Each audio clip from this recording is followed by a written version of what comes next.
Meron na naman tayong susurpresahin na barbero dito sa Barangay Santa Monica sa Tagkawayan. Hindi niya alam na pupunta ako at magpapanggap tayo na magpapagupit. Tingnan natin kung anong magiging reaction niya.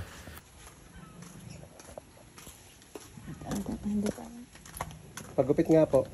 Sino pa nagugupit? Hindi niya agad tayo nakilala. Kaya ang ginawa ko ay kumuha ako ng sticker. Sabi ko, bigyan ko siya ng sticker.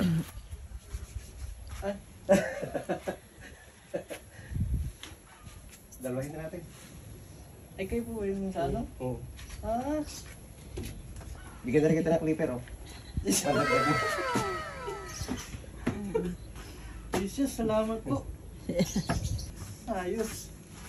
Walang Ito yun na eh, oh. Medyo na ano na. Saka pang backup lang. Matagal ito shop mo? Bale, ano po ito? Papat na to, hindi na yata. Makadaan nga muna. Palupis na kami.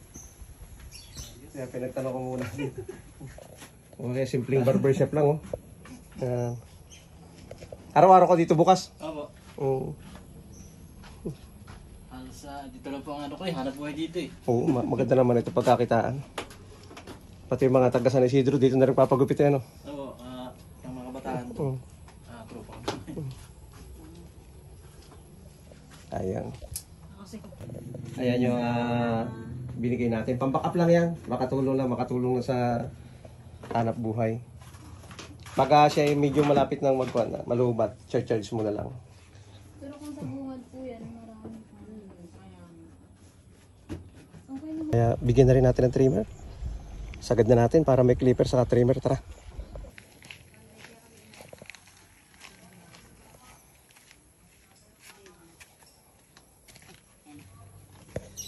Hindi kita nakitaan ng trimmer. May trimmer ka ba? Yung maliit? Ayan. Ewan, dagdagan natin isa. Oh. Para dapat may backup ka. Mapipin mo naman na mamaya. Thank you po, sir. Malaking bagay yung may trimmer. Pag wala ka kasing trimmer, mahirap mag-lining. Mga problema po kung nakakasay ko. Ano yung gamit ko, mga ano na. Ayan. Para may backup ka. Medyo nasapit na sa buho. Ang laking tulong po Ayan. yan. Wow, bago. Ano pong pangalan nyo, sir? JR. Thank you po. Owen Red Barbers tawag sa akin. Owen. Saan yan, mga ano, dami ng... Nasa gitna. Sa babaw. Thank you po sa inyo mga Toto. asawa. Thank Yan. you po. Yan. Yan di mo rin papatayin itong maliit na ta. Ayan po, asawa ko. Yan. Bigay po ng razor sa darating po. May pang-backup ka na.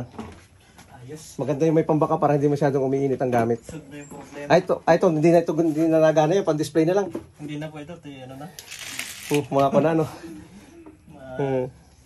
Retire na. Sige. Siya, maraming salamat po dito sa gamit na binigay nyo. Maraming tulong po sa amin.